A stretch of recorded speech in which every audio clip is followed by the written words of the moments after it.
Amém. Eu estava vendo aí, eu estava cantando, e ia lembrando, lá no tempo passado, eu digo tempo passado, mas nosso tempo aqui, desde aquela igrejinha velha lá, ia lembrando dos valores, os valores que vocês que cantavam e cantam, né? E aqueles que cantavam e não cantam tinham. Aí então eu estava pensando, né? Quem cantavam e não cantam deve cantar, não é mesmo? Quem cantavam e não cantam deve cantar. Tem a voz bonita, né? Tem o dom de cantar. Então não estou falando esse elogio aqui, não é o elogio da raposa elogiando o corvo, não. Estou falando na verdade. Entende? Então você sabe que essas pessoas elas têm essa voz, esse dom, e às vezes elas passaram por momentos difíceis na vida e recuperaram.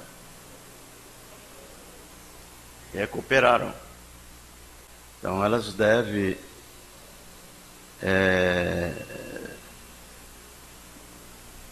voltar com tudo que tinham mais, né?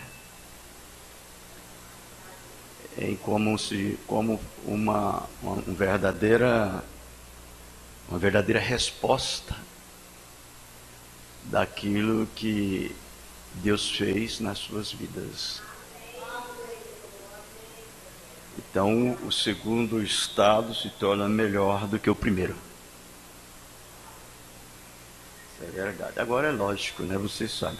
Você canta bonito, tem o dom de cantar, canta. Eu estou falando nessas pessoas. Não é querer que aquela que nunca cantou vai cantar. A menos que tenha esse dom escondido, né? Eu falo é aquela que, na verdade, cantava e teve problemas, dificuldades, e agora se recuperou novamente.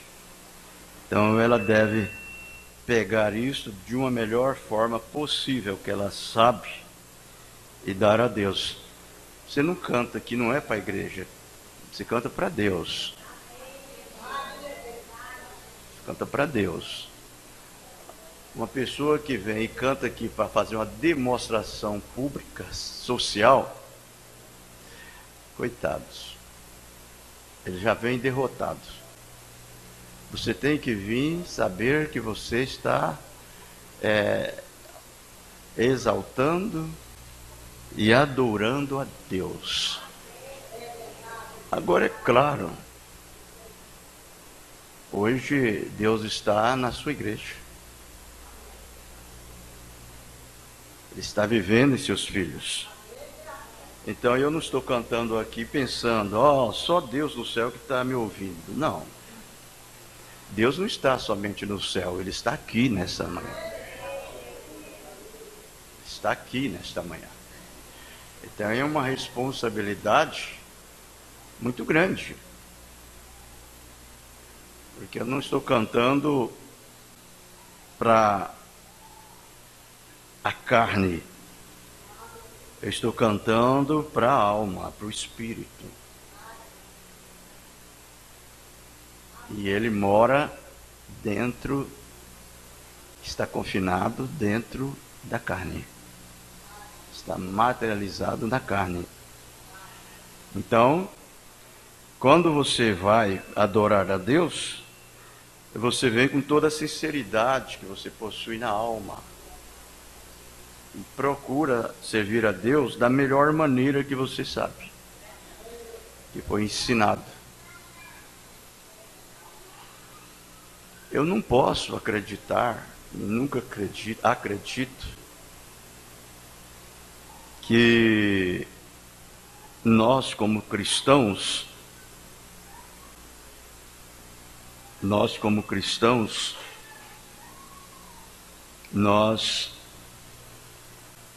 pegamos férias, tiramos férias. Isso aí é chamado os caronistas. A irmã Bruna chama caronista da mensagem. A irmã Bruna fala isso. Caronista da mensagem. E nós, como cristãos, nós não faremos isso. Então, quando você está andando neste caminho, antes de tomar o verdadeiro caminho, você tem um caminho tortuoso. Ele dá muitas curvas, muitas voltas. Mas depois que você, através da direção do Espírito, entra nesse caminho da palavra, ele te leva direto à verdade. Aí não existe mais carona, não existe mais férias.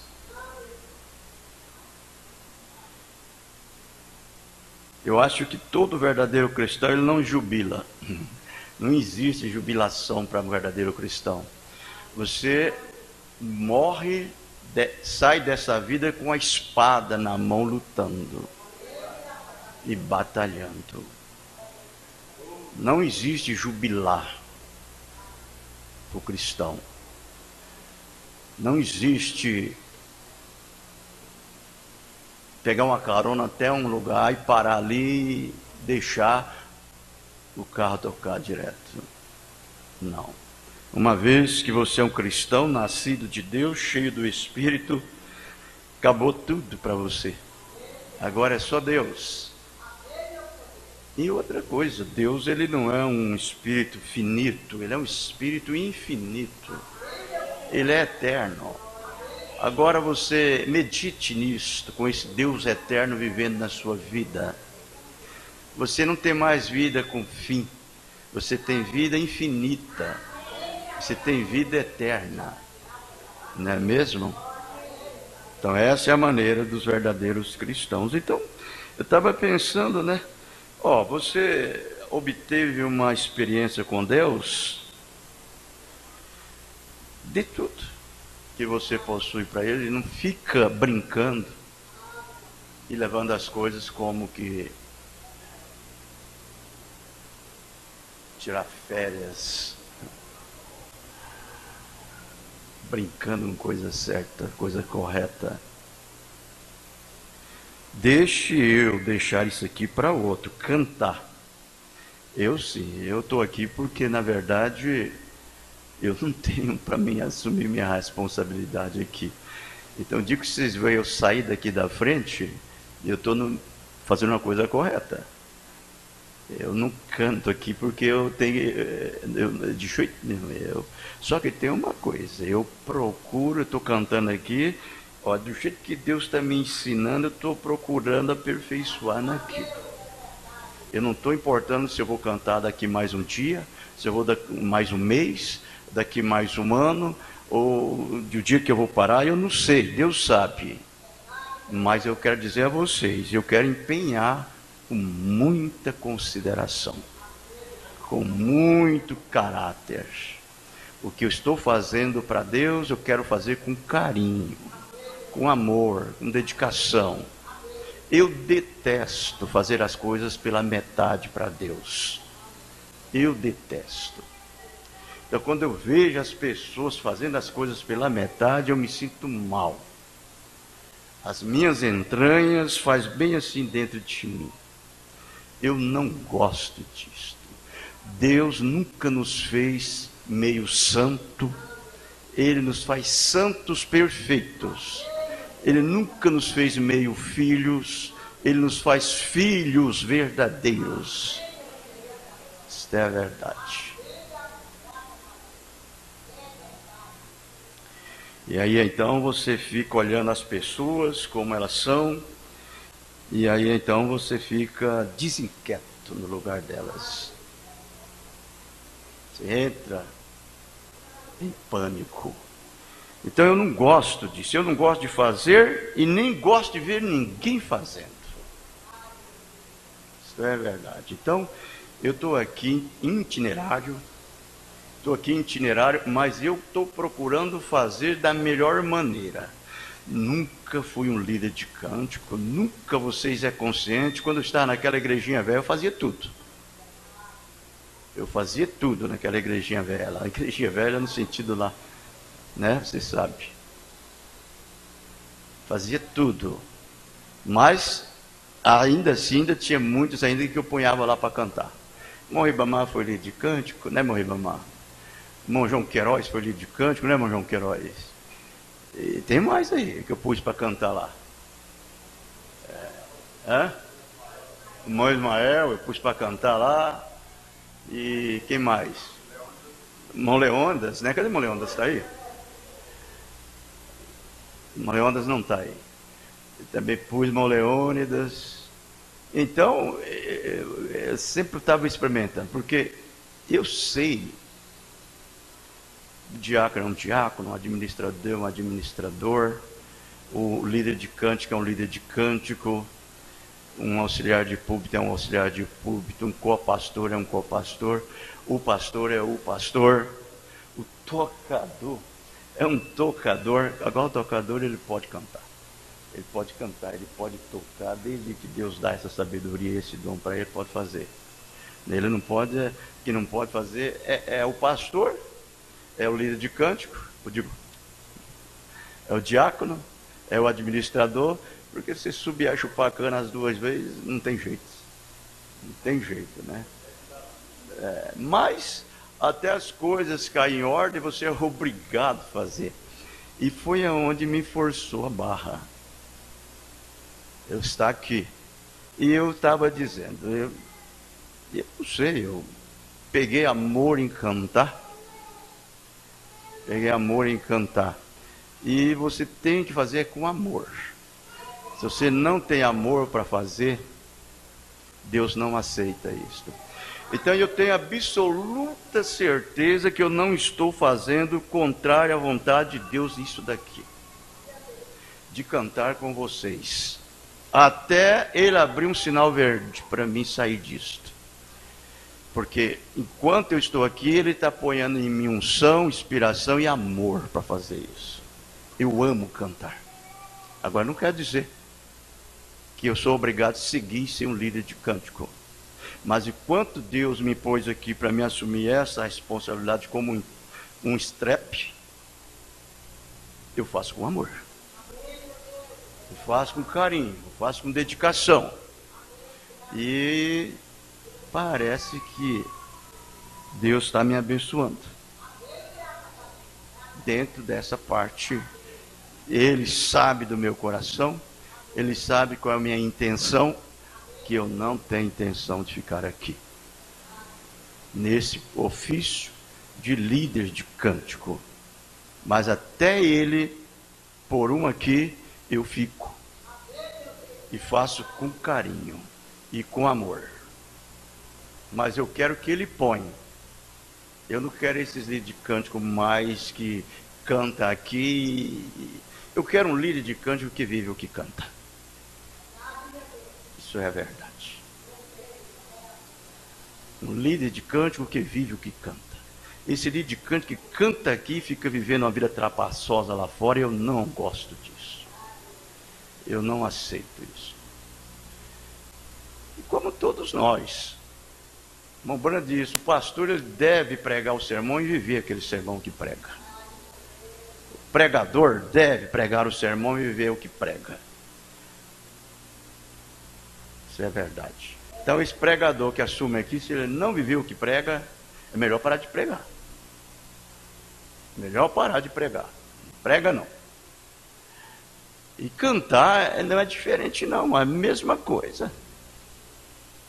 É a mesma coisa. Entende? Eu tenho nojo de ver uma pessoa cantar e viver outra coisa que está cantando. Eu tenho nojo disso. Eu não gosto dessas coisas. Por isso que eu não sou muito fã de pessoas que cantam e não vivem o que cantam. Muito bem. Nós vamos ler os Salmos. Vamos se pôr de pé, por favor? Salmo 119.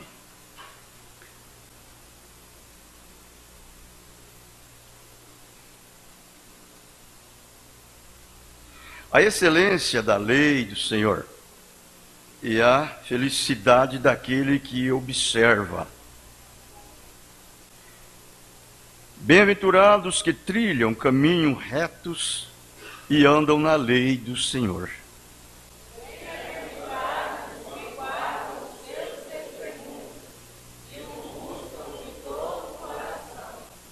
E não praticam a iniquidade, mas andam em seus caminhos.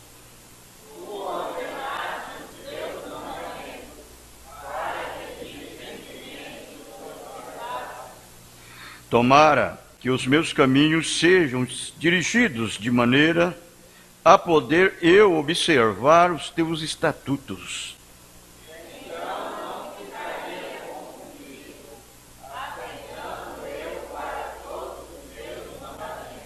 Louvar-te-ei com retidão de coração, quando tiver aprendido os teus justos juízos.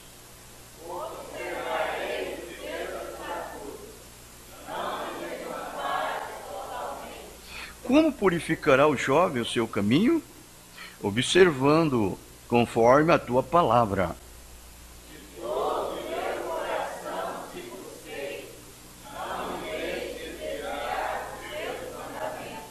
Escondi a tua palavra no meu coração, para eu não pecar contra ti.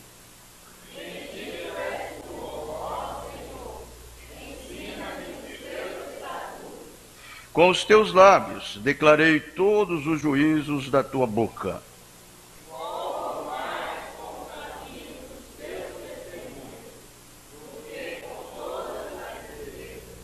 Em teus preceitos meditarei e olharei para os teus caminhos.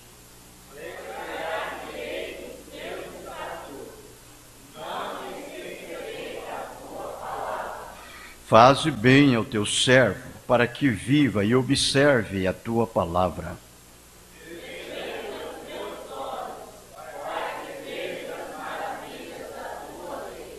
Sou peregrino na terra.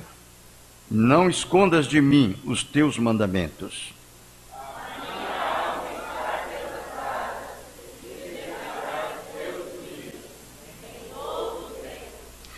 Tu repreendestes asperamente os soberbos, amaldiçoados que se desviam dos teus mandamentos.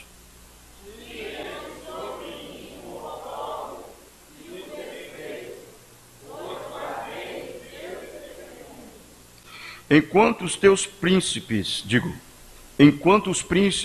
se caluniavam, falavam contra mim, o teu servo meditava nos teus estatutos todos. Também os teus testemunhos são meu prazer e os meus conselheiros. Amém. Deus abençoe a sua palavra e acrescente as bênçãos dela nos nossos corações. Amém. Podem se assentar, irmãos, por favor, por mais um pouquinho de tempo. Muito bem, falei muito tempo, né? E meu tempo de falar passou de novo. Eu gosto de fazer uma reflexão no versículo tirado dos Salmos. Isso não é doutrina. Isso é minha maneira. É a minha maneira. Nem todos, pastor, é obrigado a fazer isso. Mas eu faço porque é a minha maneira de fazer. Eu gosto de fazer, então eu faço. Eu não estou baseado em ninguém. Isso não afringe a doutrina, não afringe nada. É simplesmente bom para nós. Então, o verso 1, ele disse bem assim: bem-aventurados que trilham caminhos retos e andam na lei do Senhor. Então eu disse sobre caminhos tortuosos, aqui, eu falei, o seu caminho é um caminho todo torto. Eu falei aqui, né? Vocês já lembram? Seu caminho é um caminho todo torto. E quando você está andando este caminho todo torto, então você tem seus labirintos, suas dificuldades, seus problemas, e às vezes você não supera eles. E barra neles e param ali, e fica parado ali, naquilo dali, e não supera.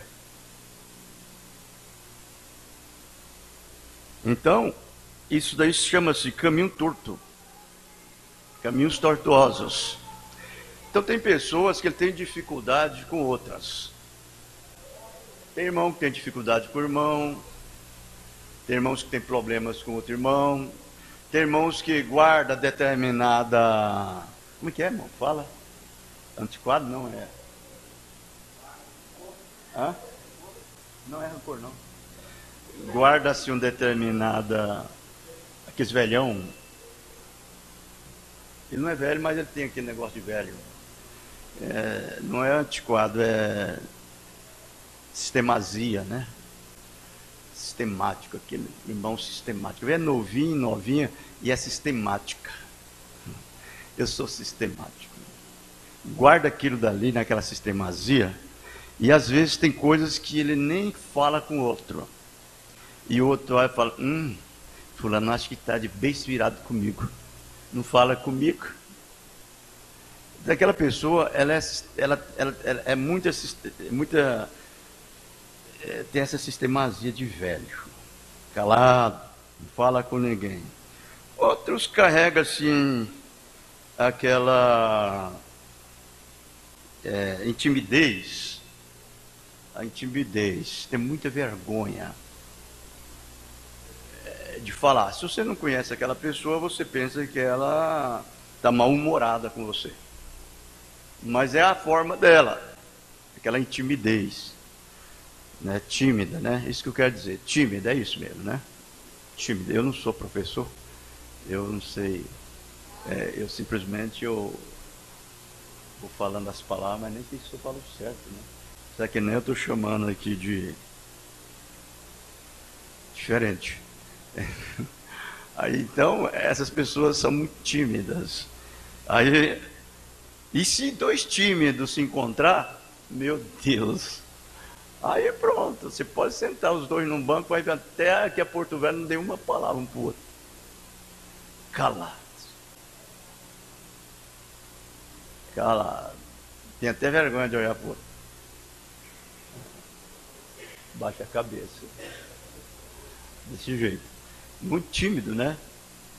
Então é difícil, isso é difícil, mas não é isso que eu quero dizer. Eu estou dizendo que tem pessoas que às vezes não quer dizer que ele tem um caminho torto. Não é isso. Mas deixa transparecer para outros que já está com seus caminhos tudo torto. Fulano não está muito bom comigo, não. Fulano não está muito boa comigo, não. E às vezes essas pessoas do caminho torto não supera. Ela está andando naquele caminho torto. Aquele caminho torto é o seu caminho. É o caminho da sua vida natural. É difícil, você não vai romper mesmo. Você vai chegar a encontrar determinada curva que é um perigo. Para você fazer aquela curva em alta velocidade, você vai entrar no mato. Isso é verdade. Seu caminho é muito torto. Agora Davi está falando aqui, ó, bem-aventurados que trilham caminhos retos. Esse é o caminho. Esse é o caminho santo. O meu caminho, disse Jesus. Disse o Espírito Santo por Mombrana. O meu caminho. Esses são caminhos retos. Esse caminho não existe problema nele. Não existe. Ele supera tudo, irmãos. Ele supera tudo. Não há fanatismo, não há, como eu disse aqui, dos velha sistemasia, não há nada disso. E outras coisas. Não existe. Esse caminho, ele é um caminho completamente livre. Quando você anda neste caminho. Todo o tempo para você está bom. Você sabia disso? Pode você estar o tempo nublado, nuvens negras pesadas por cima, você não vê nada, mas o seu caminho está todo o tempo aquecido. Você sabe que o sol passando nessas nuvens está brilhando automaticamente, normal. Então o que você tem que fazer? Você sabe que é só afastar a nuvem. Afasta as nuvens, o sol. E você segue direto. Então não existe dificuldade para esse cristão. Não existe problema para esse cristão. Todo mundo olha assim e diz assim, poxa, fulano não tem problema. Fulano não passa dificuldade. Fulano não tem circunstância. Não tem? Não tem, é porque o caminho que ele está é um caminho que supera tudo. É o caminho que ele anda, é o alto caminho. É chamado santo caminho. Ele considera as coisas que são como as que não são. E as que são como as que não são. É um cristão que tem esperança e luta contra a esperança. Você entendeu? Então, ele é um vencedor nato. Por isso que Davi está dizendo assim, bem-aventurado. Bem-aventurado. Os que trilham caminhos retos e andam na lei do Senhor. A lei de Deus não é 10 mandamentos, não. A lei do Senhor é toda a palavra. É toda a Bíblia. Então, por isso que ele é bem-aventurado, porque se anda direto neste caminho. E tem uma coisa, não é os seus passos são afirmados neste caminho, não é você que afirma, é o caminho que firma os seus passos. Porque o passo dos justos são firmados pelo Senhor. As coisas que estão erradas, Deus faz dar tudo certo.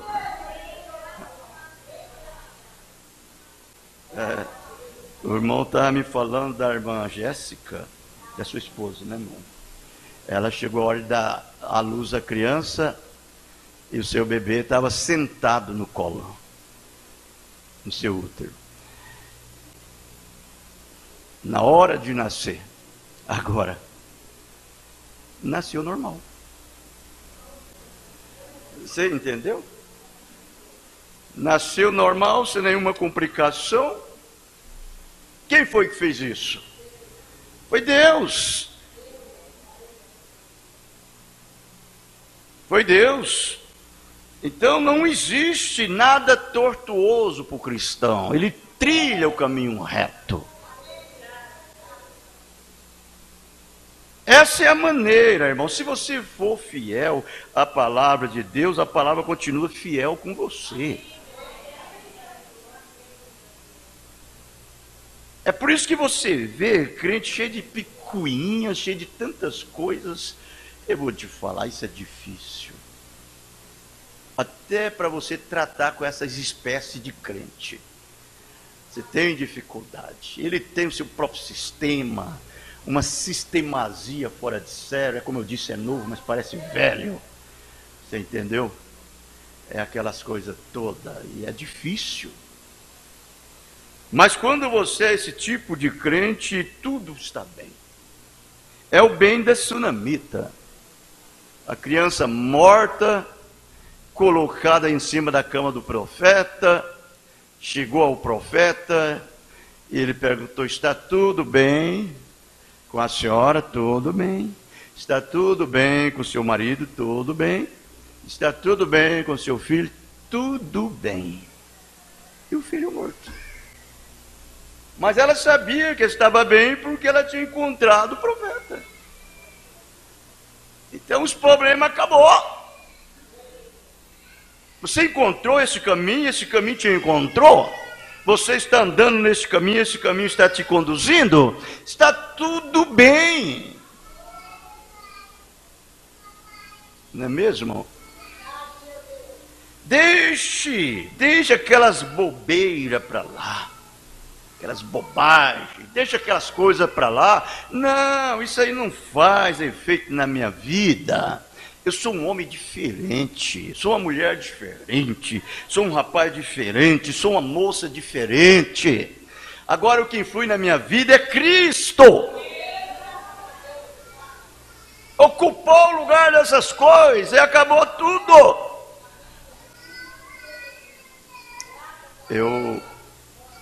Quando eu descubro na minha vida que alguma coisa está tentando intrometer nisso, eu sou resistente.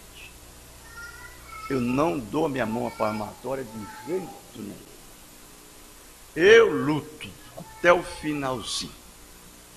Quando eu descubro que tem algum espírito errado introduzindo no meu meio. Você entendeu? Você tem que entender, você tem que conhecer o seu adversário. Irmão Branham disse isso. Você pega aquela mensagem de demonologia, de espírito de competição, você vai ver que ele diz assim: olha, os dois lutadores, quando um vai lutar com o outro, antes dele lutar, a luta dele está marcada. Mas antes dele lutar, ele vai lá no dia dele estar lutando lá com o outro lá, para ver qual é o lado que se ele bate mais com a mão direita ou com a esquerda. Ou se ele defende mais com a direita, ou se ele defende com a esquerda. E para saber o fraco dele. Conhecer o fraco dele, para poder vencer, quando for lutar com ele. E ele disse: é assim que nós temos que fazer. Nós temos que conhecer os espíritos, para lutarmos com ele. Você tem que ver a fraqueza dele. Não é afastar dele, não é afugentar dele, não é ter medo dele. Não é retroceder, não é voltar atrás. Não! Deus deu para você essa batalha, essa luta, então você prossegue. Todo verdadeiro cristão, ele tem que entender que ele tem que tirar o seu inimigo fora do ringue. Fora do ringue. Joga longe de você. Não deixa ele te vencer, não. Você deixa ser vencido por esses espíritos, é difícil para você depois. Então, bem-aventurados que trilham caminhos retos e andam na lei do Senhor. Andar na lei do Senhor não é eu, é Ele te conduzir. É Ele te conduzir, é a lei do Senhor te conduzir. Então a lei dele não é a lei do Velho Testamento somente. A lei do Velho Testamento converteu-se na lei do Novo Testamento. Então do Velho Testamento era o pé da letra. Era dente por dente, mão por mão, pé por pé, olho por olho. Mas ninguém pôde cumprir essa lei, então Deus desceu. Deus veio aqui e disse: olha, não cuideis que eu vim destruir a lei, ou os profetas, nem abrogar, mas cumprir. Ele falou, cumprir, porque não houve ninguém para cumprir, então ele que tinha que vir para cumprir. Aí ele veio e cumpriu a lei. Então aquela lei que era o pé da letra, agora é a lei que vem através da justiça por meio da fé. Um dom imerecido, graça, que você só vence quando o autor da lei está dentro de você. E estabelece em você e leva você a cumprir a lei. Que não é você que cumpre, é Ele que cumpre através de você. Aí você anda nessa lei de Deus. Correto? Sem medo de errar, nem um tio, nem um jota, de subtrair nada.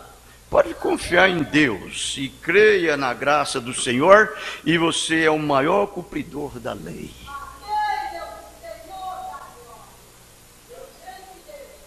Qual é o primeiro mandamento da lei? Ele disse: ama o Senhor teu Deus de todo o seu coração, de toda a sua alma, de todo o entendimento. Isso ele citou só uma parte do primeiro mandamento da lei. E ama o teu próximo como a ti mesmo. Aí voltou e disse: e o segundo é semelhante a este, que depende de todos os profetas e da lei. Ama o teu próximo como a ti mesmo. Então, irmãos, eu não posso te amar se Jesus primeiro não me amou. Eu não posso te amar. Ele tem que me amar primeiro e colocar eu dentro do seu amor e o seu amor dentro de mim para que eu possa te amar. Aí então, onde você vê o amor de Deus trabalhando na sua vida? Com seu irmão, com a sua irmã. Não pensa que o amor de Deus é aquele amor de passar a mão sobre a sua cabeça, você errar, pecar e continuar pecando, e aí o amor de Deus vir jogar água benta sobre você e dizer assim: tudo bem, Deus te abençoe, ele é um bom pai, segue em frente assim. Não, não, não. O amor de Deus é corretivo. Deus ama todo aquele que... Deus corrige todo aquele que o ama e açoita todo aquele que recebe por filho. O amor dele, a prova do amor dele é o amor eletivo, é eleição. Esse é o amor de Deus. Não tem sangue, não tem carne, não tem parente, não tem amigo, não tem vizinho, não tem ninguém. Nada. É o amor divino. Você errou? O amor de Deus, ele é um amor justo. Ele, como um bom pai, te ama, ele deve te corrigir. Ele não pode te amar sem te corrigir. E se ele te corrige, ele te coloca na sua lei. Se há uma correção, há uma punição. Não é mesmo? É isso daí que é a lei de Deus. Deus nos abençoe. Nós vamos ficar de pé, por favor. Eu tenho uma hora. Vamos ler a Bíblia.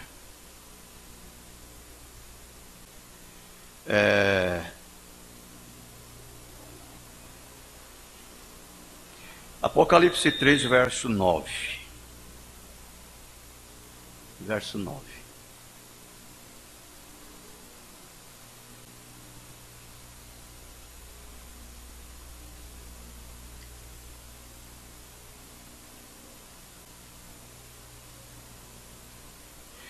Eu sei eis que eu farei aos da sinagoga de Satanás, aos que se diz judeus e não são, mas mentem. Eis que eu farei que venham e adorem prostrados aos teus pés, e saibam que eu te amo. Querido Jesus, abençoe a sua palavra. E também com ela abençoa as nossas vidas. O mesmo Espírito Santo, Senhor, que falou através do profeta, que ele esteja aqui nesta manhã, Senhor, para falar também a nós. É no teu nome que o pedimos, o Senhor Jesus Cristo. Amém. Podem se assentar, irmãos, por favor? Agora, como poderemos tratar as coisas de Deus sem nitidez, sem segurança, sem confiança, quando elas são inteiramente esclarecidas e pura para aquele que é puro, e limpa para aquele que é limpo, e perfeito para aquele que é perfeito. Não tem jeito. Nós podemos ver que esse espírito mau, esse espírito errado, esse espírito que quer usufruir os direitos do verdadeiro Espírito de Deus, ou do verdadeiro Filho de Deus, ele já vem existindo. Ele já vem existindo desde o início. Então você pode ver aqui que Deus deixa claro isso, irmãos. E nós que almejamos, o amamos e temos o amor divino em nossas vidas, isso daqui para nós deve ser esclarecido, para que então nós mesmos podemos saber as maneiras ou a maneira pela qual, como cristãos, como filhos, quais são nossos procedimentos diante da palavra de Deus. Certo? Eu não vou dizer que nós não temos falhas. Nós temos. Eu não vou dizer que nós não cometemos pecados, nós pecamos. Se há um povo que mais peca, são os cristãos. É os que mais pecam. O irmão Branham, ele diz, nós pecamos 10.000 vezes num dia. Mas ele diz, só que tem uma coisa, as 10.000 vezes que nós pecamos, Deus nos perdoa. Deus nos perdoa, as 10.000 vezes. Por isso que é bem-aventurado aquele que caminha caminhos retos, porque há sangue automaticamente ao seu favor. Você não precisa ter nenhuma pergunta e nenhuma interrogação quanto a uma confissão que você faz através de um coração aflito, angustiado, deprimido por cometer tais e tais escrúpulos. E chega diante de Deus com aquele coração e então ali Deus te perdoa. E você não precisa nenhuma perguntar, será que Ele me perdoou? Não, você está sob o sangue dEle.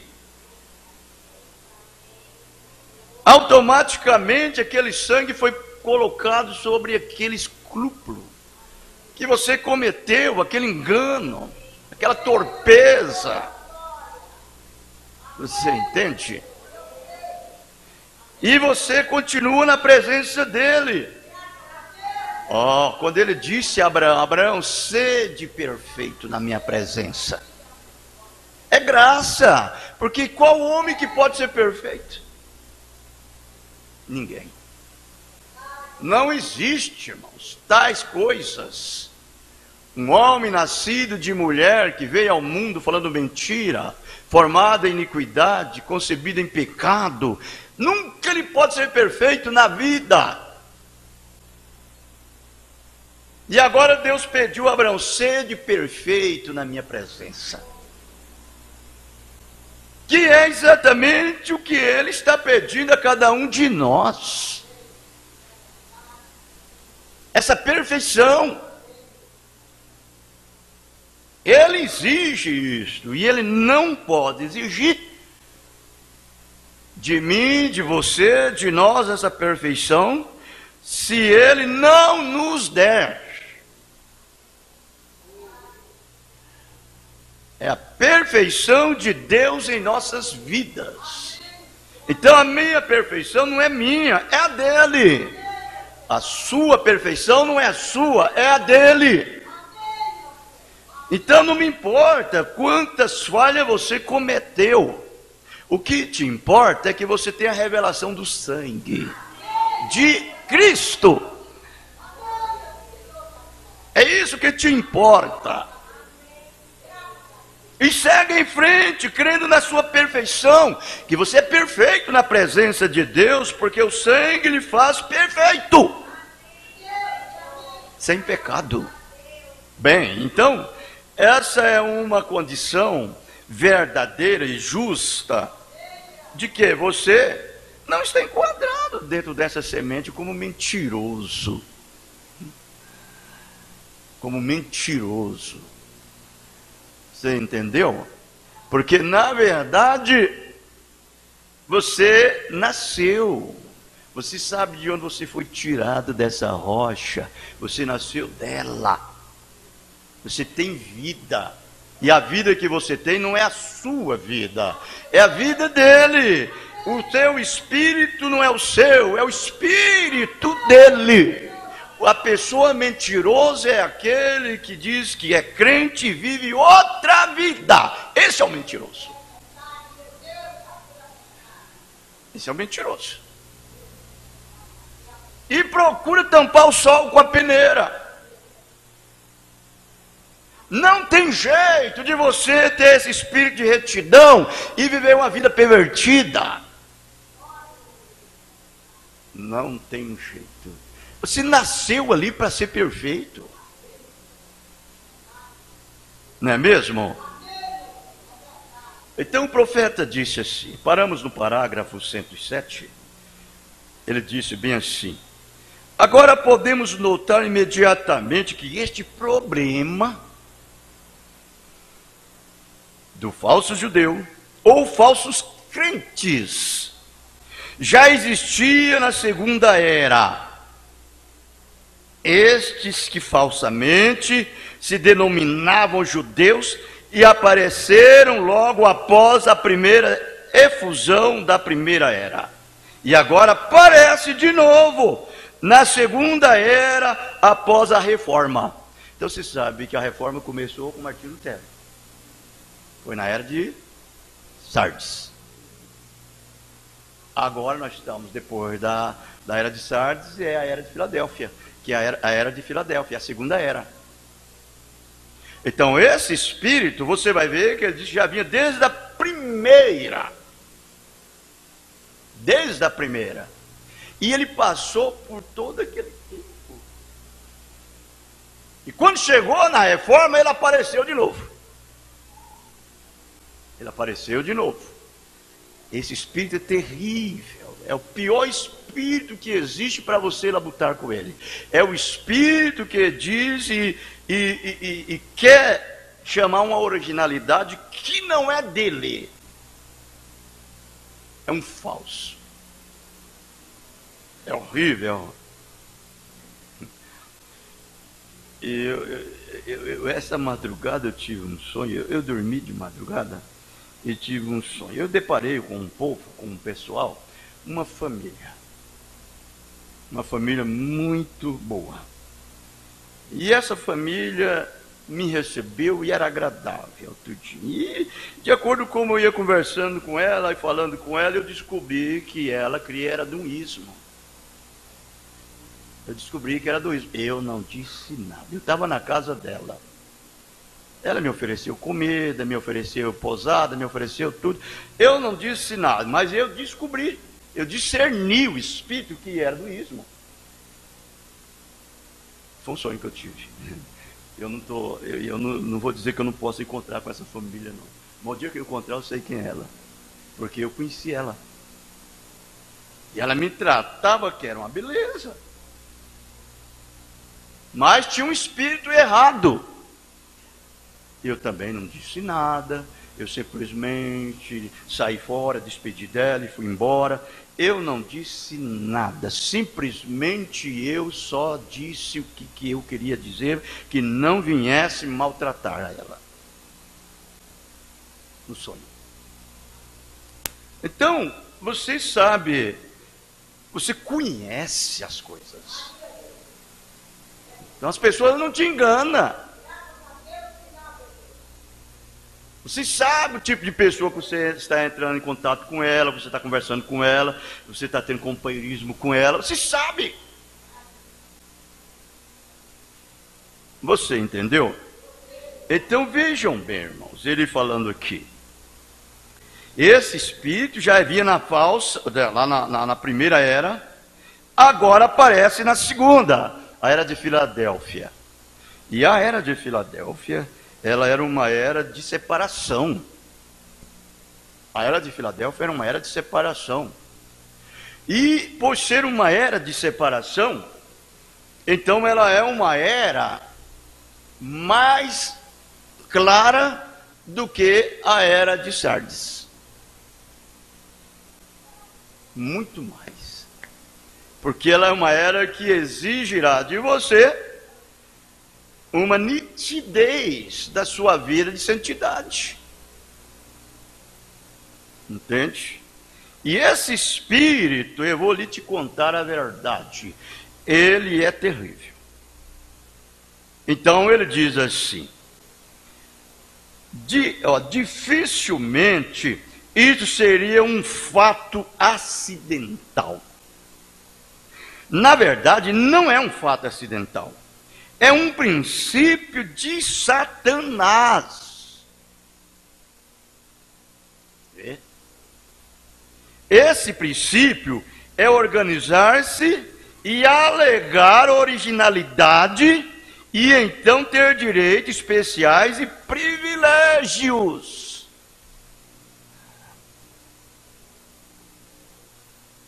Eu fico pensando, você sabe, você coloca as coisas, porque quando a gente lê isso daqui, é como abrir um leque.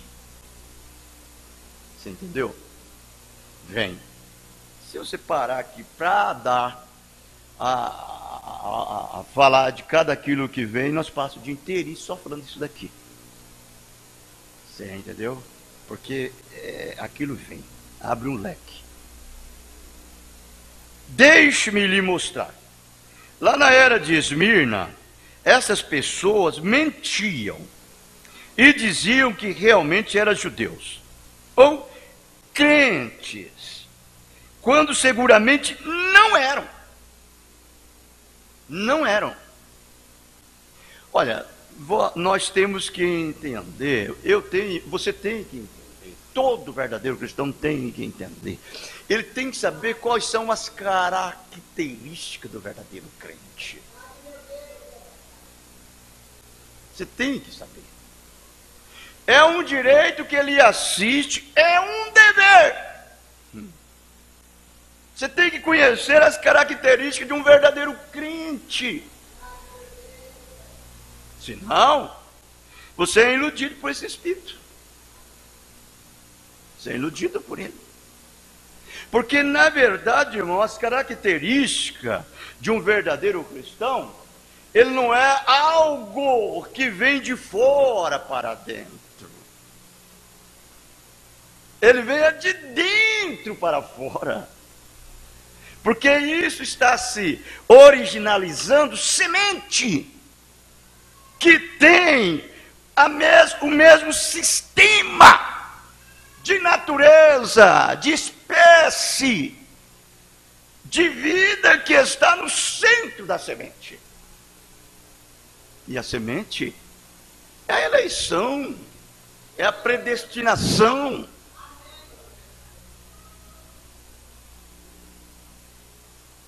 É onde você é aquilo dali, o original.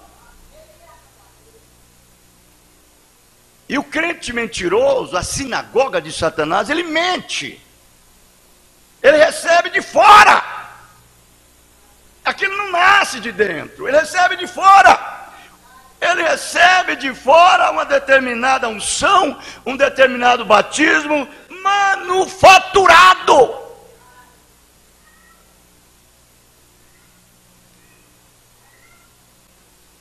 Que a sua originalidade é outra. É outra. É muito diferente daquilo que ele está se manifestando. Você entendeu?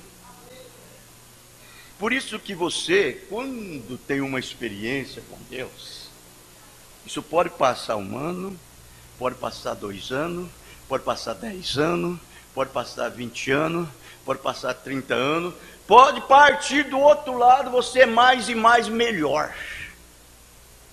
Melhor cristão. A tendência desse verdadeiro atributo de Deus é chegar mais e mais e mais e mais perto de Cristo.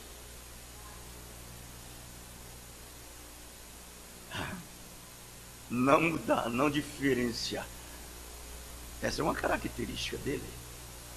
É igual o vinho. Irmão Branham disse, Jesus chegou a dizer, você não pode colocar vinho novo em odre velho. Porque se você colocar o vinho novo em odre velho, você vai perder os dois.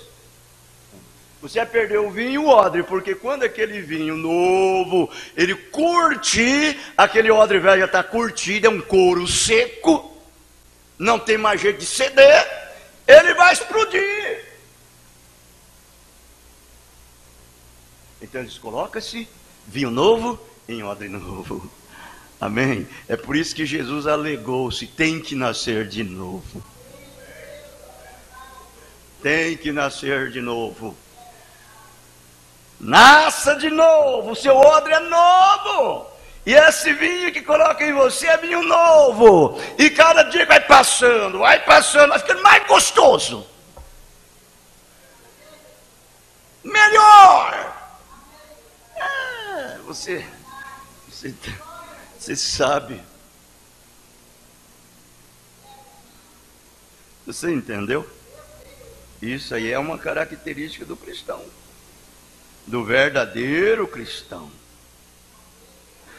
Então vejam bem, irmãos. Lá na era de Esmirna, essas pessoas mentiam e diziam que realmente eram judeus ou crentes, quando seguramente não eram. Eles eram da sinagoga de Satanás, eles eram um grupo organizado de Satanás, porque foi nesta era que vimos o começo de homens no ministério, assumindo uma liderança não autorizada sobre seus irmãos ministrantes. Essa palavra ministrantes é pastor. É pastor. Você entendeu? E esses que assumem liderança sobre outros pastores, eles reclamam uma coisa antibíblica, chama-se de bispos. Isso é um demônio de Satanás.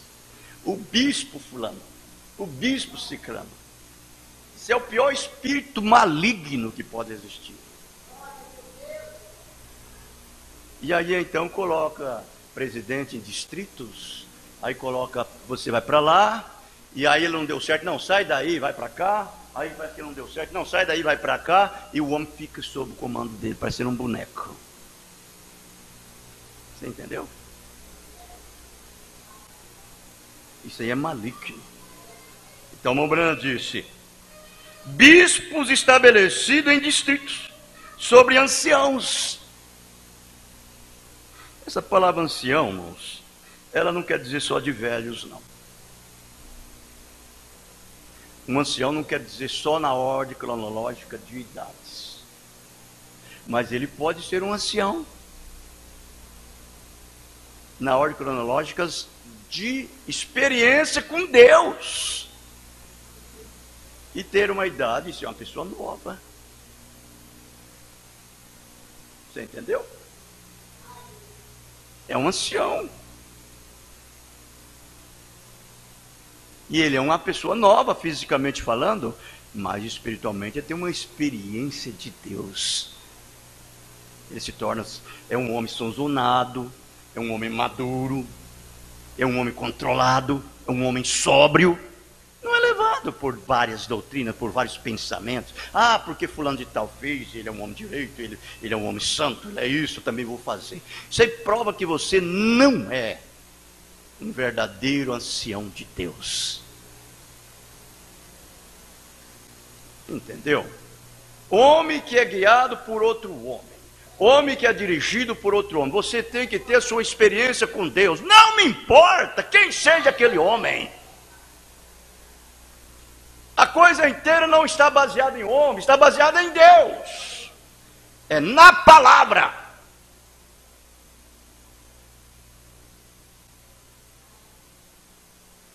Para mim reconhecer o meu ministério, eu não preciso que ninguém reconheça para mim. Eu quero é que Deus reconheça. E a forma que Deus reconhece é vindicando-o. É vindicando.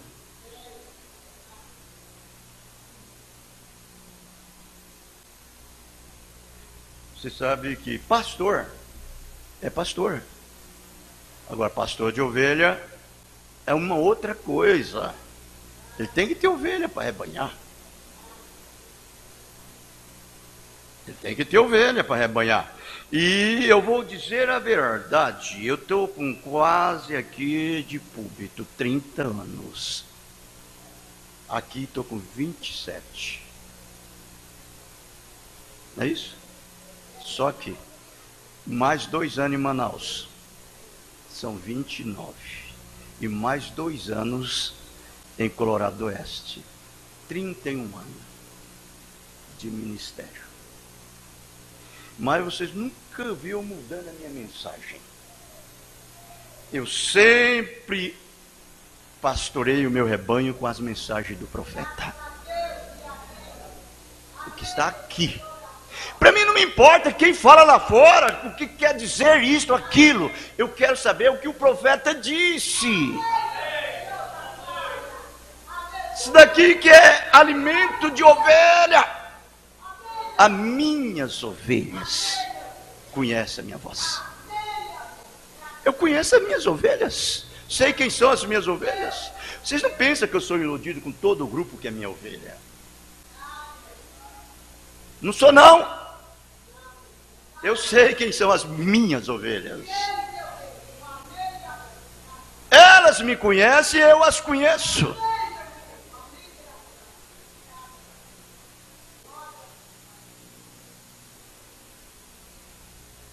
Você entende? Então, estabelecidos em distritos sobre anciãos. É aquele pastor. Fulano é o bispo. É o bispo fulano, bispo ciclano. Você sabe o que quer dizer a palavra bispo? Na verdade, existe bispo na Bíblia.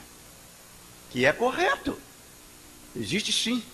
Mas o bispo verdadeiro na Bíblia é esse. Enquanto eu não tenho gerado um filho no meu ministério, eu não sou um bispo. Eu não sou. Agora, o dia que eu gerar um filho no meu ministério, eu passo a ter um ministério de bispo. Por quê? Porque eu vou posicionar ele em algum lugar, onde ele vai se estabelecer. Não que eu vou governar ele. De jeito nenhum. Isso é muito fácil de vocês entenderem. É como um rapaz nasce naquela família. E aquele rapaz então cresce, aquele menino cresce, se torna rapaz. Ele está sob o cuidado daquela família, na tutela daquele pai. Aquele pai é o seu pai, ele é o seu filho. Enquanto ele é aquele rapaz que está sob o cuidado daquele pai, ele está sob o capricho e a maneira daquele pai, ou daquela família. E às vezes ele até cresce assim com uma maneira diferente. O pai fala assim, ele come esse arroz, esse feijão, mas ele não come muito bem. Ele come porque é obrigado a comer. Mas ele gosta de feijão pagão. Ele acha melhor um feijão pagão. Mas ele come porque está dentro da família. É a maneira do papai, é a maneira da mamãe, então ele tem que fazer essa forma. O dia que ele casar e ter a sua própria família, aí é a sua maneira que manda. Ele vai dizer para sua esposa, olha, você sabe que eu gosto de feijão pagão, hein? Você me faz meu feijão pagão. Ah, mas você comerá. Não, é a minha maneira. dessa forma. São maneiras. Agora, não doutrinas. Não ensinamentos. Isso é diferente. Maneiras são uma. Doutrina, ensinamentos são outras. Então, por que existe o namoro entre o rapaz e a moça? É para ir conhecendo essas coisas. E eles vão vendo. Aí aquela moça chega, pô, não, o cardápio dele não dá com o meu, não. Sabe de uma coisa? Nós dois não dá para casar, não. Porque eu gosto assim, você gosta desse jeito. Ah, você faz assim, eu faço desse jeito. Então não vai dar certo. E aquela tampa não deu certo com aquela panela. É por isso que é o namoro. Para conhecer. Depois vem o noivado. O noivado é um pré-casamento. E aí então, depois do noivado, meu amigo, minha amiga, acabou. Acabou. Agora você está casado. A menos, você sabe, eu não vou entrar nessa parte. Então tem coisas que não tem jeito, né? Aí tem coisas que acaba com tudo, arrasa tudo, joga tudo por terra. E aí é obrigado mesmo, cai tudo por terra. Você entendeu? Que você não é obrigado a arcar com aquelas coisas. Mas eu vou dizer uma coisa aqui, uma delas eu vou dizer. Porque é um dever. Eu posso dizer isso dentro de uma audiência mista. Porque isso faz parte. Olha, Mombrana fala na mensagem pergunta e resposta, número 14. Ele disse, essa moça, ela engana esse rapaz, dizendo que é do jeitinho que nasceu e não é, e casa com este rapaz, e lá naquele dia ele tem o direito. Ele tem o direito de levar ela de novo na casa do pai e desmanchar o casamento. Porque ela enganou ele. Você entendeu? Isso é uma das coisas que quebra o pacto. Outra coisa, eu vou dizer outra. Depois tem mais coisas, mas vou dizer as mais maneiras. Que são as mais maneiras. Uma moça, um rapaz, fica ciente disso. Uma moça que corta o seu cabelo quando é moça, diz que é crente, pode ficar ciente que ela vai casar com ele e vai continuar cortando o cabelo do mesmo jeitinho. Nunca vai deixar de cortar o cabelo. Vai continuar cortando do mesmo jeitinho. E quando uma mulher casada corta o seu cabelo, ela está desonrando a sua cabeça. Em outras palavras, ela está dizendo, eu não quero que você tenha direito sobre mim. Eu vou viver o meu jeito, a minha vida. Eu vou fazer o que eu quero fazer.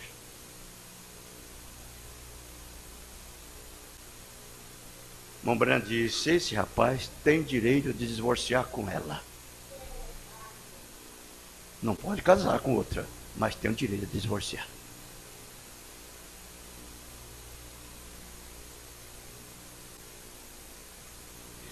Essas coisas são sérias, não é brincadeira não. Ele ainda fala assim, um homem e que é cristão, que tem pulso de cristão, ele divorcia.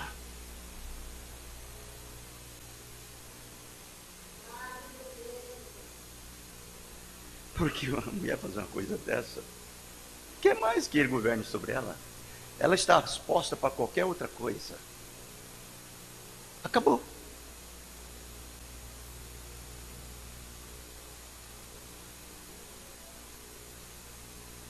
Então, essas coisas tudo faz parte disso daqui que nós estamos lendo.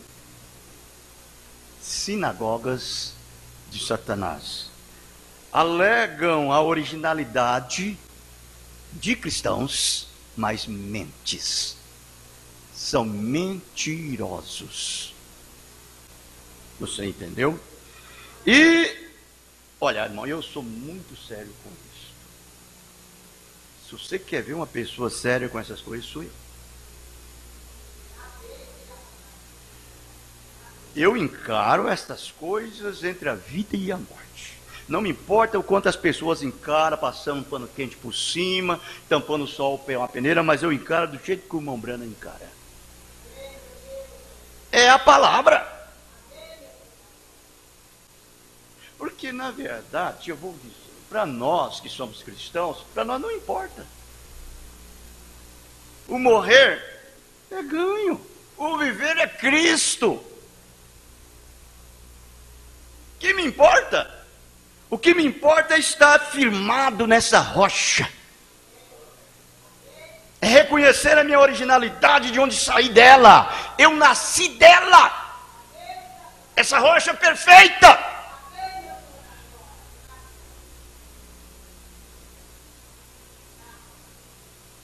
Entende?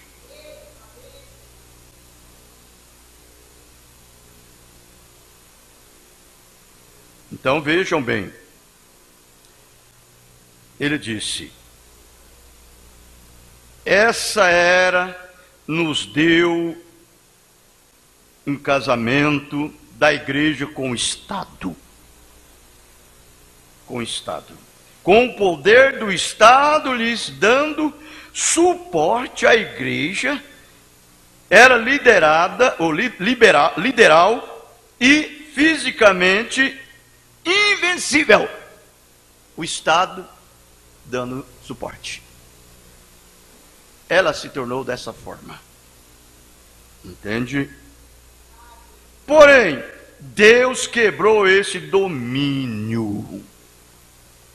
Deus quebrou esse domínio.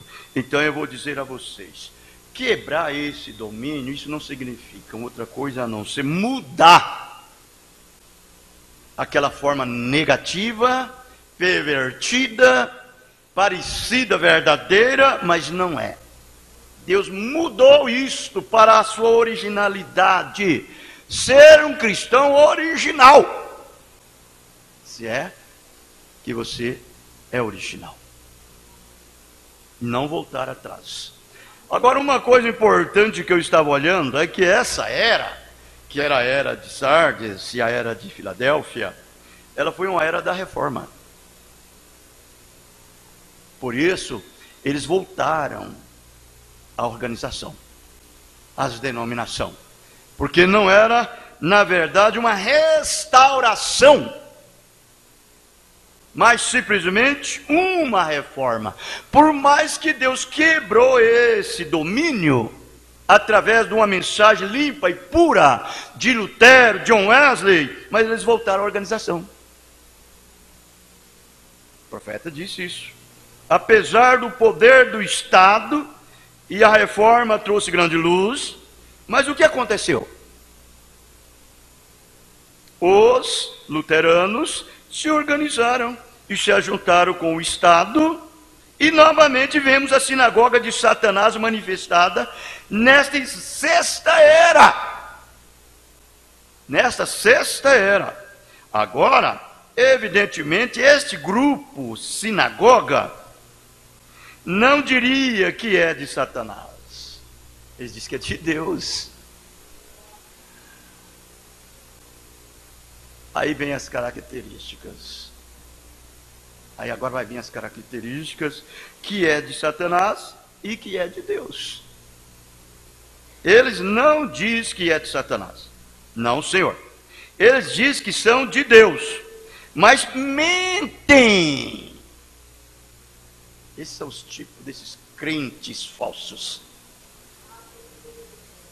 Mentem.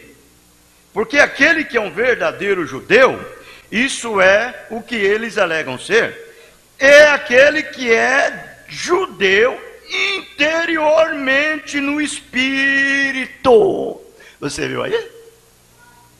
Aí é que vem a originalidade, as características do verdadeiro crente.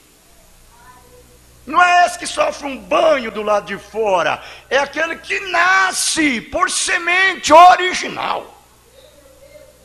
O genes da vida está nele, que é Cristo. Não é esse crente que, porque pertence a tal religião, pertence a tal igreja, o tabernáculo da fé, a igreja fulana, a igreja batista, a igreja presbiteriana, que é crente. Ele mente, ele não vive aquilo originalmente, porque ele não tem, ele não é parte daquilo. Então ele tem que ter simplesmente uma capa chamada religião, e cega o seu entendimento.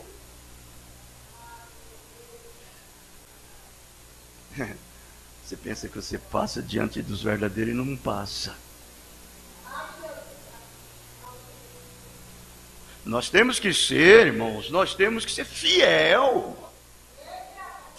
à palavra, obediente desde o Gênesis ao Apocalipse.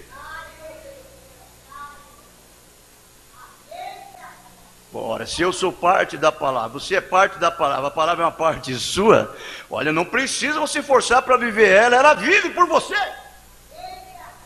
A vida que você está vivendo na carne, você vive na fé do Filho de Deus, é uma fé de vitória, é uma fé viva. Não é mesmo?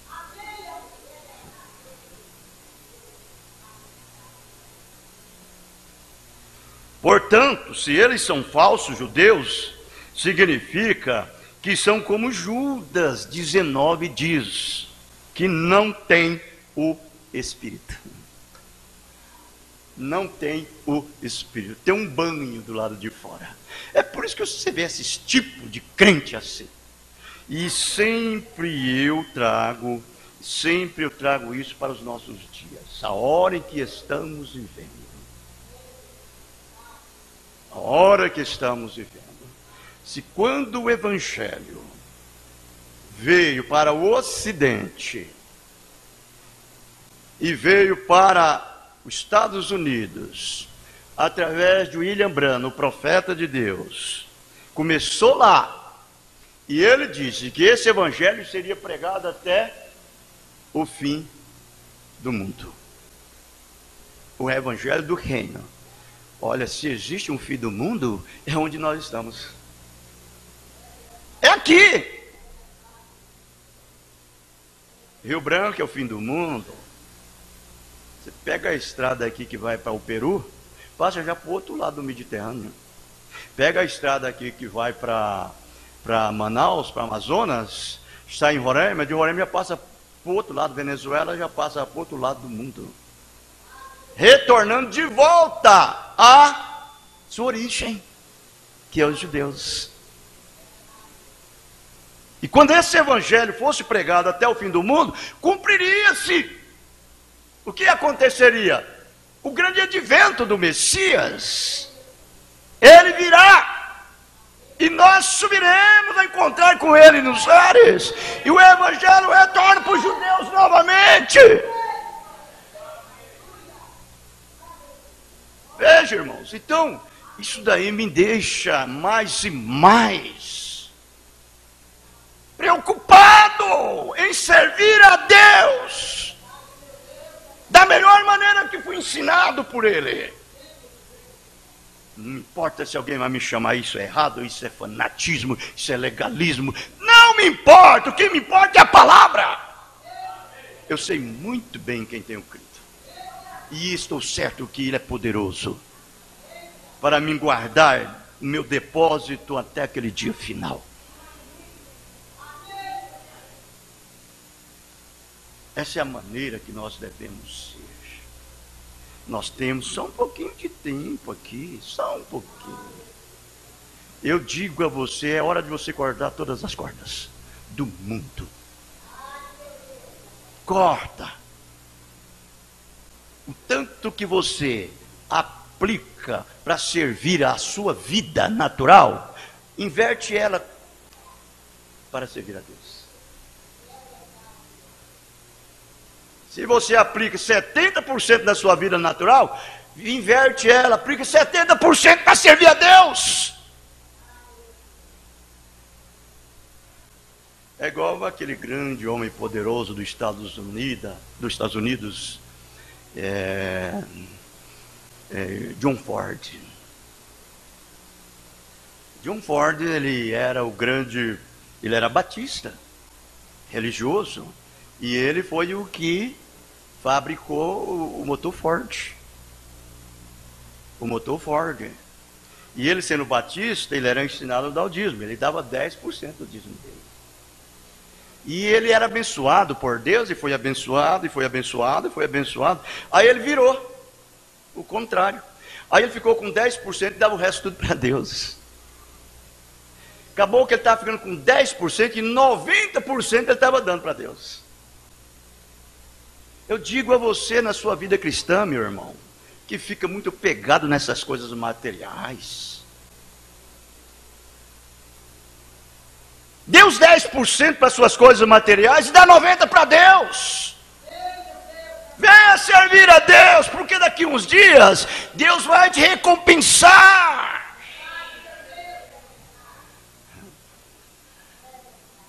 Esse negócio de que tem medo de passar fome, isso é um trama maligno. É o diabo que põe na sua cabeça, vai passar fome. O cristão não passa fome. Se ele é um cristão, ele não passa. Só se ele estiver com a capa de cristão por cima. Mas se ele é um cristão, não passa. A Bíblia não mente, irmãos. A Bíblia não mente. Você entendeu? Olha, os filhos de Deus são nascidos do Espírito. Esses não têm o Espírito e, portanto, não são filhos de Deus. Você viu aí o que é um filho? Tem o Espírito de Deus nele. E o Espírito de Deus, irmãos, ele te provoca as coisas do mundo. O Espírito de Deus te dá náusea.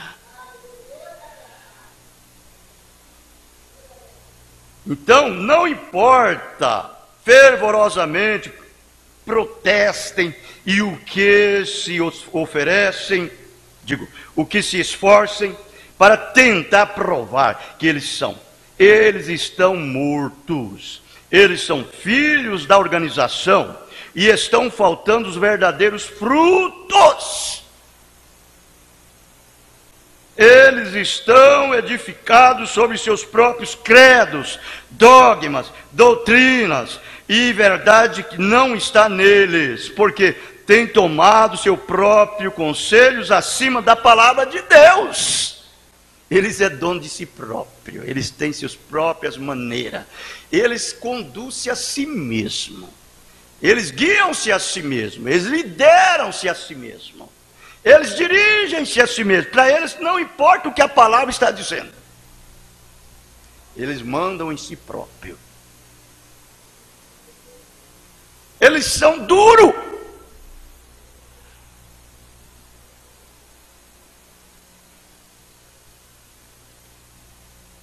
Deixe-me mostrar-lhe o que tenho procurado ensinar o tempo todo sobre as duas vinhas, que vêm de dois espíritos diferentes. Tome o exemplo de Jesus e Judas, desta vez. Jesus era o filho de Deus, Judas era o filho da perdição. Deus entrou em Jesus, Satanás entrou em Judas. Jesus teve um ministério pleno do Espírito Santo, pois como Deus ungiu a Jesus de Nazaré com o Espírito Santo e com virtude, o qual andou fazendo bem, curando a todos os oprimidos do diabo, porque Deus era com ele. Atos 10:38. Diz porque Judas foi contado conosco, alcançou sorte nesse ministério. Atos 1:17. Mateus 10:1.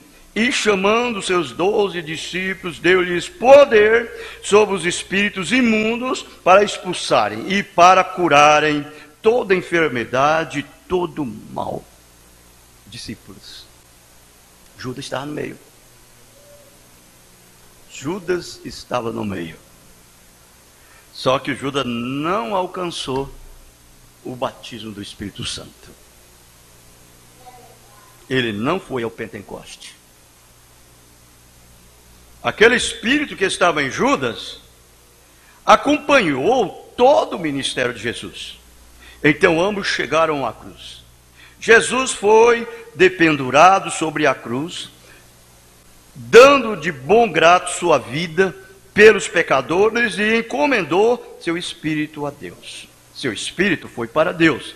Depois foi derramado na igreja no Pentecostes.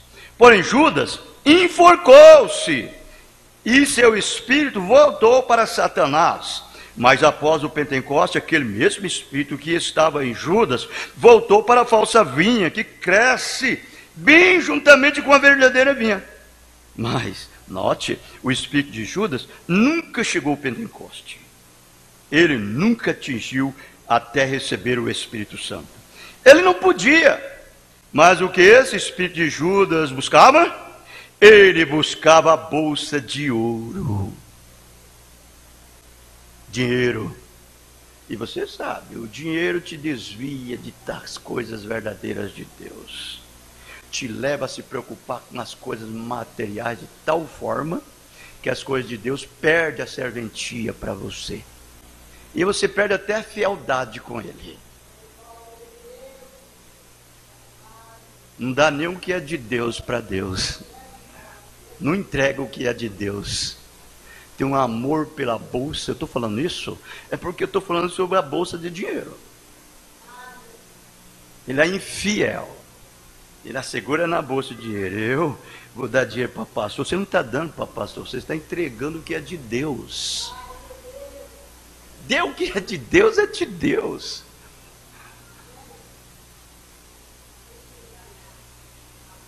O Judas não dava de jeito nenhum, até o ponto que ele entregou Jesus por 30 peças de prata. Traiu ele com o dinheiro. Traiu ele com o dinheiro. Olha, irmãos, eu não estou dizendo que é tudo. Eu não estou dizendo que é tudo. E não é mesmo. Eu sei que vai haver muito dizimista no inferno. Vai haver muito dizimista no inferno. Mas não vai haver nenhum que não é dizimista nos céus. Não vai. Isso é a verdade. Entende? E eu sei que quando você tem uma revelação dos dízimos, não é tudo, mas é um bom sinal.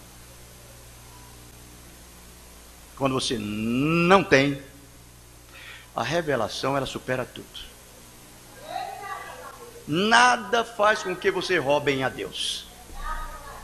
A revelação não deixa. Quando você faz, é porque você não tem revelação. Você diz, roubar, é sim. É a Bíblia que fala isso. Leia Malaquias 3 lá.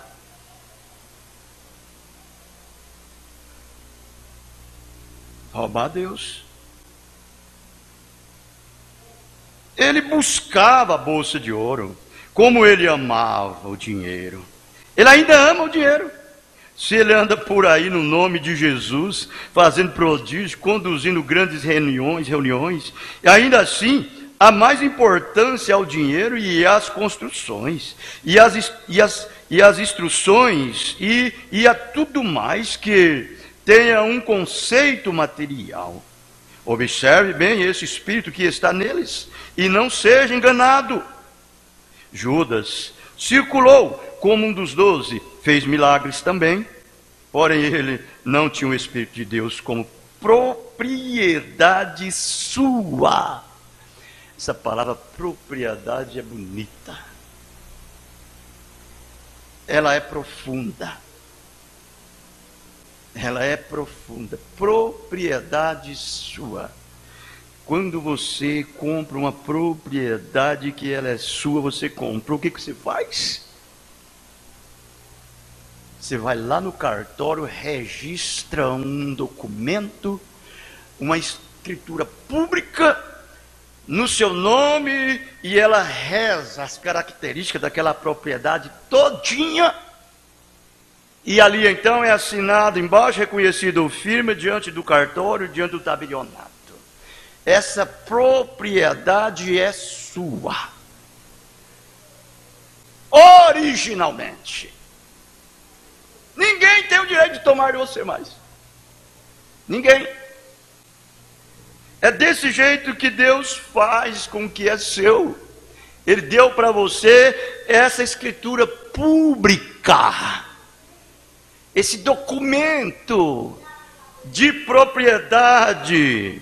Ele deu para você, que vem não porque você é bom, não porque você é ruim, não porque você é uma pessoa popular, não porque você é a pessoa mais querida, é porque você é um predestinado, é um eleito. Você traz os genes dele dentro de você, a vida dele está ali. Aquilo alega a sua originalidade como a propriedade dele. Então ele dá a você o título de abstrato, que é o amor divino, o próprio Espírito Santo habitando no seu ser. E aquilo alega que você é uma propriedade dele. A vaca não pode lamber, Satanás não pode te sujar mais, porque você pertence a ele. Aleluia! Você vê essas pessoas. Eu tenho minhas interrogações. Eu tenho. Ei, irmãos, nós estamos bem pertinho. Bem pertinho. Um dia essas pessoas que alegam ser de Deus em mente e procuram enganar os outros, eles vão pagar um preço muito caro. Muito caro. A melhor coisa que você deve fazer é ser original.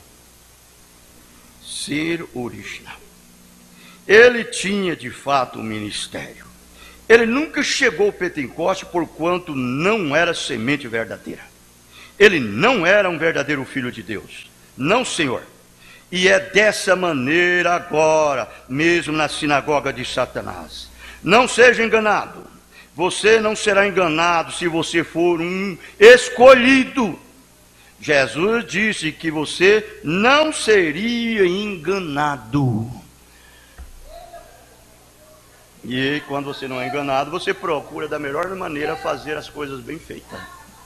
Ser fiel até a morte, e dar-te-ei a coroa da vida. É isso? Sim, essas pessoas dizem que são cristãos, mas não são. São mentirosos. Fica no meio dos crentes, tentando uma vida de crente. Eu farei que venham, adorem prostrado aos teus pés, e saiba que eu te amo. 1 Coríntios 6:2. Não sabeis vós que os santos hão de julgar o mundo? Naquele dia eles vão vir prostrados aos pés dos santos. Hoje eles procuram dizer que é crente, mentem, vivem vida duvidosa, como você não sabe o que eles são. Não haverá apenas 12 apóstolos sobre 12 tronos julgando as 12 tribos de Israel, mas os santos também julgarão o mundo. É aí quando estes que alegam pertencer a Deus e alegam que Deus os ama, descobrirão exatamente quem é filho de Deus e quem é amado do Filho. Sim, esse dia está vindo, quando isso será manifesto. Esses que estão agora governando o mundo até certo ponto, e que durante a última era edificaram uma imagem à besta, através da qual realmente governaram o mundo, um dia serão humilhados quando Jesus vier com seus santos para julgar o mundo em justiça. É exatamente isso que vimos em Mateus 25, quando todos que perderam a primeira ressurreição estarão diante do juiz e da sua noiva. Agora, eu vou encerrar aqui. Vou dizer uma coisa. Para que essa mensagem? É para abrir os nossos olhos. para nos mostrar a realidade. Você creu nela? Amém. Você aceitou um profeta na qualidade de um profeta? Amém. Você foi batizado no nome do Senhor Jesus Cristo? Amém. Então você está no rumo certo. Está no rumo correto. Faça isso agora, continue. Mais e mais obediente. Se Deus não te selou ainda, Ele te selará. Ele te encherá com o Espírito Santo. Obedeça. Põe em prática a sua palavra e vê o que vai acontecer. A Bíblia não mente. Ele disse estas palavras: arrependei-vos e cada um de vós sejam batizados no nome do Senhor Jesus Cristo para perdão dos vossos pecados. Vírgula. E depois ele disse: e seis cheios do Espírito Santo. Porque esta promessa diz a respeito a vós, a vossos filhos, todos que estão longe, e tanto quanto o Senhor vosso Deus chamar. Então, se você é batizado, ponha a obediência mais e mais à palavra, Ele é obrigado a te encher com o Espírito Santo. Porque Deus se agrada da obediência. Amém. Nós vamos encerrar. Vamos cantar um hino e nós vamos encerrar com a oração. É o hino número 337. Semeando e cegando.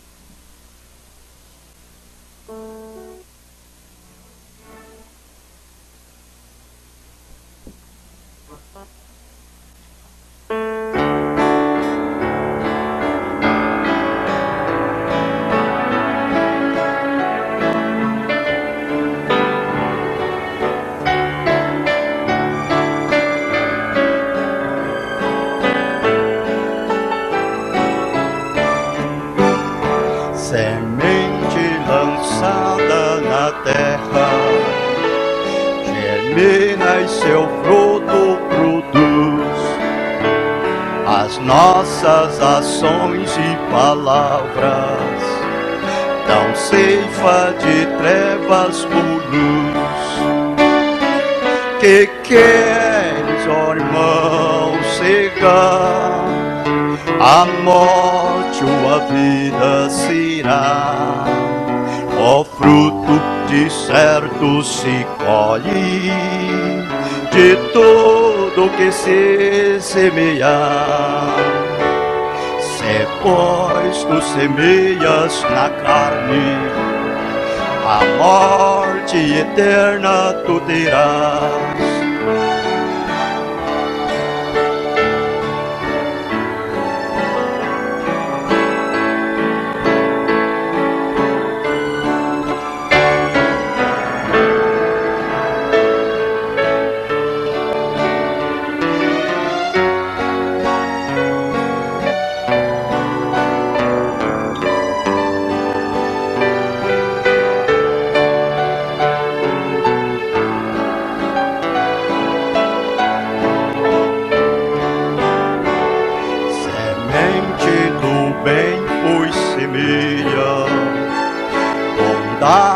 Palavras de amor, feliz tu serás para sempre, com Cristo Jesus, o Senhor.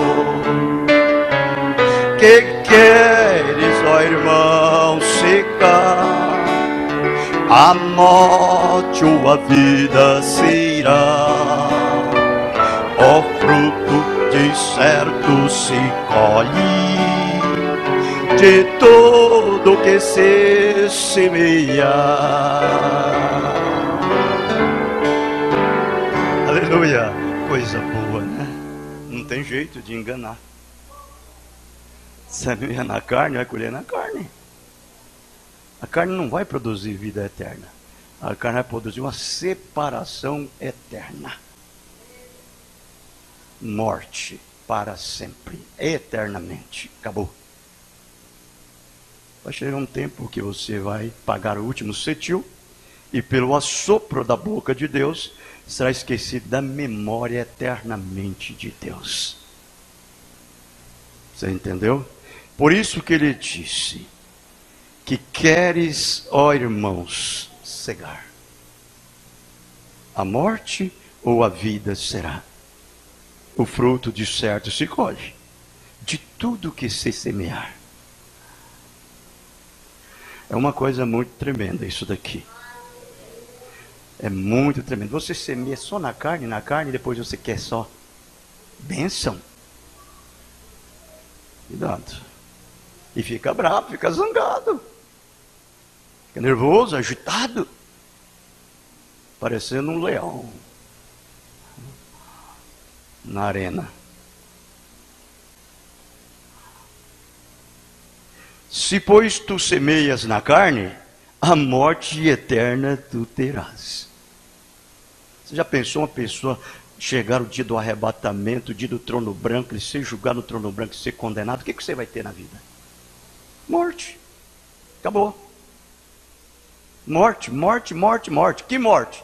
Não é nem uma morte física, é a segunda morte. É uma morte eterna, quer dizer, separação eterna de Deus. É isso. Agora, semeia no Espírito. Vai, semeia no Espírito. Anda no Espírito, anda, tem a sua vida espiritual. Toma Deus em sua palavra, obedeça. Você virá na primeira ressurreição. Amém? Deus nos abençoe. Deus nos guarde. Querido Jesus, despede-nos em paz. Leva-nos, guarda-nos e nos protege de todo mal, agora e para todos sempre. Amém. Deus os abençoe. Abençoa o outro no nome do Senhor Jesus Cristo. Estamos terminados. Amém.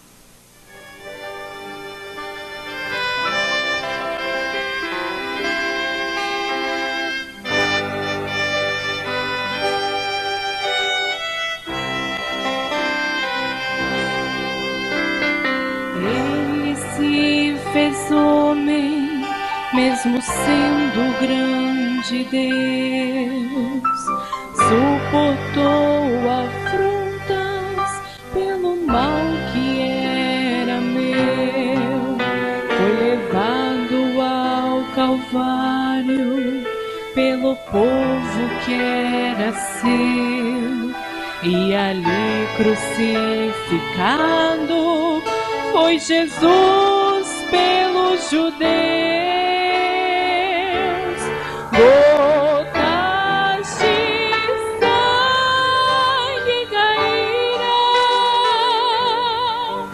dos braços da rude cruz. Foi por minha parte a vida ali entregou Jesus.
Devemos dar amor a quem nos odeia e nos trata com rancor. Vamos seguir o exemplo do amado Salvador, que na cruz deu sua vida, pois primeiro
perdoar.